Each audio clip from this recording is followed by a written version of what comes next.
Hallo maats! Vandag leer ons van Rut.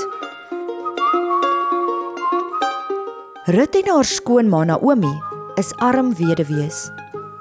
Hulle maak oorskiet koring op die ryk mense se lande bymekaar en dan maak hulle brood daarvan. Rut is 'n goeie vrou. Sy sorg vir haar skoonma en maak seker dat hulle altyd genoeg kos het om te eet. Boas is 'n baie ryk man.